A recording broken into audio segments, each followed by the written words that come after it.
account, right? Have you worked yet? What do you mean? Like, Job? yes, like a job in which they have paid you in a W-2. I just get money from my parents. Okay. For an allowance. All right. Okay. Has anyone worked yet where they've had a W-2 paying job, like a paycheck with a W that gets deposited into your account? No. Okay. So y'all haven't had to do taxes yet because no income. If you don't have income, you don't have to do taxes. When you start working and start having income, you have to pay taxes. Okay. And that kind of goes in line with what we're going to be talking about with the different types of investment accounts. So y'all have seen the article I posted, right? Over the different types of investment accounts. Is that it's like this one? It's just one article. Yeah, I saw that.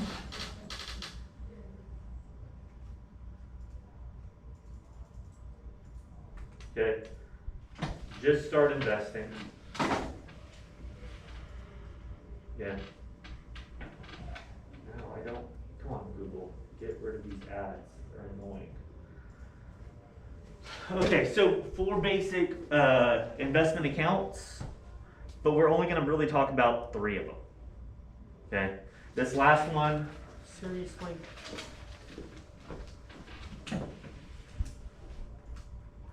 This last one, the 529 college savings account, your parents may have opened one up for you, but that's like, you may decide to open up one of these for you when you have kids of your own, okay? And you're opening it up for your kid, not for you, okay? But the way that the 529 college savings account operates is going to be extremely similar to the way these other accounts operate. Okay, really similar within terms of taxes and everything like that. Okay, so first up is the individual brokerage account. That's going to be annoying that it keeps on changing, but okay. Individual brokerage account. This is an account that you can open up even if you're not working.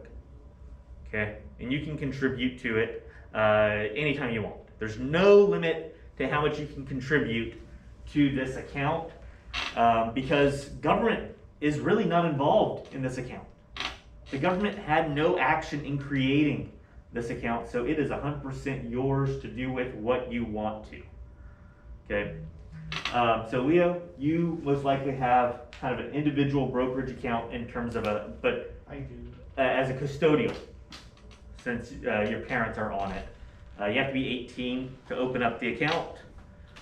If you're under 18, you can still open up one, but you have to have your parents kind of sign off and it becomes a custodial account, which means that the taxes that are generated, your parents are going to be paying the taxes that are generated off of that.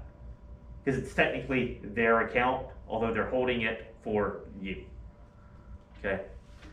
So, let's talk about taxes when it comes to the individual brokerage account. As I said before, there are no limits to this account, right? You can buy and sell as much, put as much into the account as you want. Okay, and that's another. Well, I'll get there in a minute. Okay, so taxes on this. Let's say you put $50 in. Okay, and you buy Verizon stock for $50. Let's say Verizon has a great numbers, and they increase in value to $70. Okay, and then the year ends. So you started off with $50, your investments grew to $70 in the account, and the year ends. At this point, are you going to be required to pay any taxes on that $20 gain? No. No. Why? Because they can only tax you on the dividends. No, they can tax you on the gain too. I wasn't aware of that. Yes. But there's something that you must do before they can tax you on it. Oh, file it. No, sell it. You must sell it. Okay? So with an individual brokerage account, let's see, I can pull this up right now. Let's see how much writing I do now. Talk about our emergency fund here.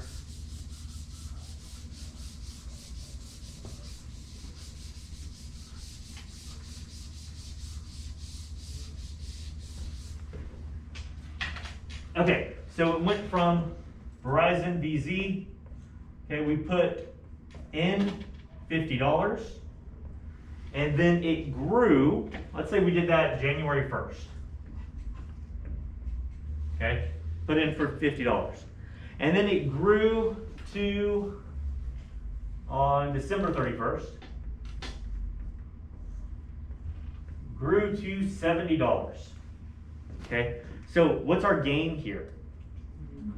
$20. Under the tax code, this is called an unrealized gain. Because all it is, do you actually have $70 in your pocket? No.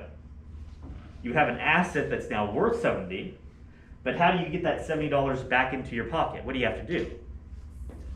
You have to sell it. So at this point, without any selling, You meant like that. My bad. yeah, at this point, without any selling, this $20 is called unrealized. And I know I'm switching between lowercase and uppercase, right? Unrealized gain. It's only gain on paper. And the reason we don't tax unrealized gain is because, let's say, January 2nd, right, the day after New Year's, bad news came out for Verizon, and then this price just dropped down to $30. All right, you haven't realized that gain. It's only a gain on paper. You materialize that gain when you sell it. So let's say instead you choose on December 31st, you choose to sell it. Okay, so you sell at 70. You would then have a realized gain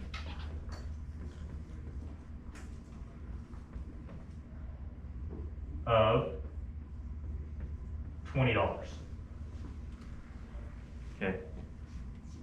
And so you will be paying taxes next year on that. Well, actually, if you sold it December 31st, and you got the money December 31st, you'd be paying taxes on that April 15th of the following April 15th.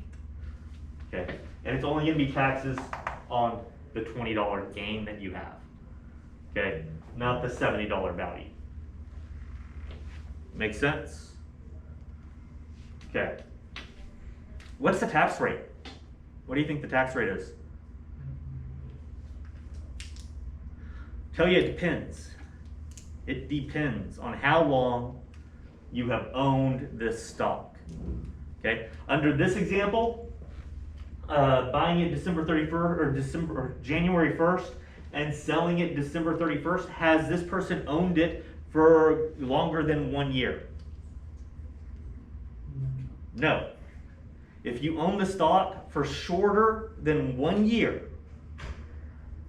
the gain is going to be counted as ordinary income, otherwise known as short-term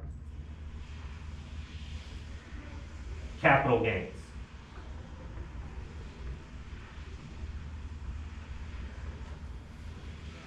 Short-term capital gains. And so it's going to be taxed as your regular income, which is at a higher rate. Okay. In this country, we tax labor, like the wages that people work. We tax that at a higher rate than passive income from stock markets. Okay. One of the things I did in one of the assignments I had in law school was we took a look at Dick Cheney's 2003 tax return. His effective tax rate was about 13%. If you go home and ask your parents what your parents' effective tax rate is, if they make their money based off of work rather than investments, y'all's parents are going to pay an effective tax rate of around 20%, 20 to 25%, depending on how much money they make. Right? But Dick Cheney was getting a lot of his money from investments that were tax-free. Like he had a $500,000 in tax-free income coming from different types of investments. And so, that lowered his effective tax rate down, okay? If you own this for longer than a year, it's not short term, it would then be long term. Long-term capital gains, and it's taxed at a lower rate, okay? So if you're investing in the stock market with your individual brokerage account, you don't wanna be in the process, or like, you don't wanna be in the habit of buying and selling every day. Because if you get into that habit, you're gonna have a lot of short-term capital gains and a higher tax rate on your gains.